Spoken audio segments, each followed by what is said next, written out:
Quel trait de personnalité tu apprécies le plus chez les autres? C'est très bateau, mais la bienveillance.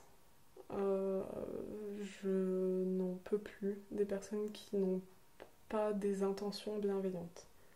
Euh, ouais, maintenant je suis beaucoup plus sévère avec les personnes qui ne sont pas, qui font pas des choses de manière bienveillante. Ce que j'entends derrière bienveillance, c'est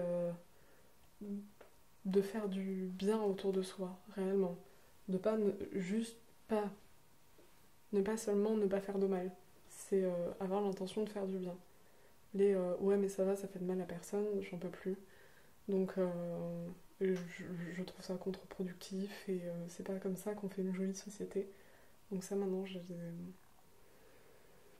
il y a un certain temps, on essaie de les éduquer quand ça marche pas du tout et bah ça sort tout simplement de ma vie parce que j'ai plein d'échanges à avoir avec plein de gens chouettes donc pas envie de perdre du temps avec ces personnes. Mais pour quel défaut tu aurais le plus d'indulgence?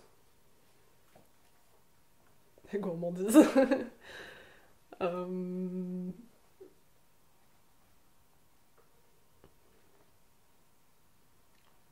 non, plus sérieusement,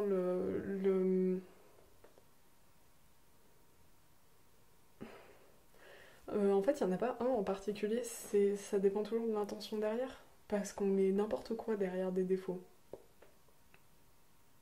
Donc, ça dépend toujours de l'intention. Mais c'est vrai que j'aime bien manger, donc. Qu'est-ce que tu attends d'une relation amicale? De bien se marrer, globalement. À peu près tout. Bon, toujours beaucoup de bienveillance et tout ça, mais maintenant c'est un peu. Enfin, c'est assez évident. Mais de partager des bons moments et aussi de pas disparaître quand les bons moments sont plus là, mais en même temps de laisser aussi le temps au temps. Euh, C'est-à-dire que si on a l'impression que quelqu'un change, euh, c'est peut-être juste qu'il y a un moment donné où la personne a besoin de plus d'espace et c'est ok.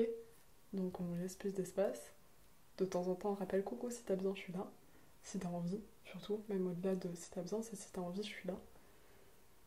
Et en tout cas, moi j'ai des amis qui ont été. Enfin, qui ont fait ça pour moi. Et j'espère pouvoir faire de même pour elle parce que vraiment c'était juste parfait quoi. Voilà.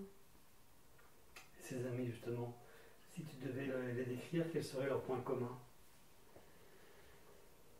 Hum, la douceur, l'intelligence, la gentillesse et le fait de vouloir faire du bien aux autres. Toutes les deux, c'est des grosses bosseuses aussi. Donc le travail. euh, et de croire en. Vous mettez ce que vous voulez derrière, mais de croire en ce qu'elles font en tout cas.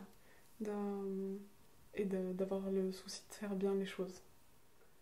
Et ces amis, euh, comment elles pourraient te décrire? Comment elles te voient?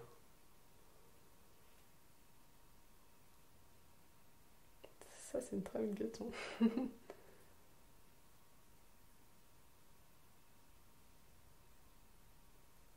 Je sais pas. Non, je peux pas parler en leur voix, je sais pas.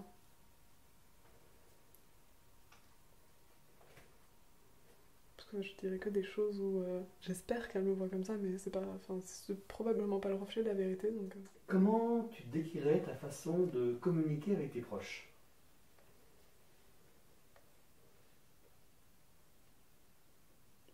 c'est dur.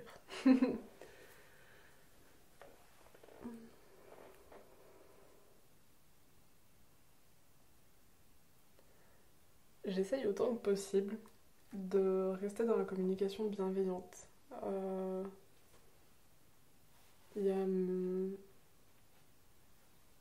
mais d'un autre côté, j'aime bien faire parler les gens. Donc, je peux aller gratter en quelque sorte là où ça pique un peu pour faire avancer un peu, pour aider à faire avancer, ou en tout cas quand je sens qu'il y a quelque chose.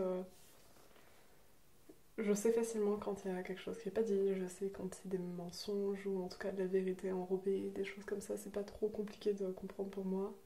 Euh, donc quand on croit me berner, c'est juste que j'ai accepté la plupart du temps de dire ok, manifestement c'est pas le moment pour toi de me dire ce que t'as sur le cœur, donc je veux pas aller plus loin, mais je me laisse pas avoir trop, pas du tout même. Puis en plus, nos proches on les connaît très bien, donc à force c'est très facile. Et ça va être ça. Je parle beaucoup, vraiment beaucoup. J'aime pas le silence, j'ai du mal avec le silence. Euh, J'ai la majorité du temps où je parle pour rien dire. Quand j'étais petite, je parlais quasiment que pour rien dire. Enfin, rien d'important, quoi. Et petite, je parlais pas du tout de ce qui était important. Mais pas du tout. Euh, Maintenant, j'ai appris à parler un peu plus de ce qui était important aussi. Même si ça reste vraiment anecdotique. Là, faut venir me chercher. Du coup. Donc, mais comme on vient me chercher, bah, je vais chercher les autres aussi. Enfin, c'est un échange un peu comme ça. Où, ouais. Où moi, je sais que ça m'a fait tellement de bien quand on est venu me chercher que j'ai envie de pouvoir permettre aux autres ça aussi, quoi. Et puis après, pour les choses un peu plus basiques du quotidien, c'est plus des choses du partage, où j'aime bien partager des expériences, partager des anecdotes, des trucs qu'on a appris. Ouais. C'est quelque chose qui revient assez fréquemment, qu'on aille te chercher. On tire sur le fil du ballon de baudruche qui s'est envolé, Ouais. et qu'on te ramène dans une conversation ou avec l'autre. J'ai juste repéré que ça revenait souvent chez toi. Oui, tout le temps. Bon, c'est un peu le déroulé de ma vie. C'est un peu ça. Je... Ouais, c'est vrai.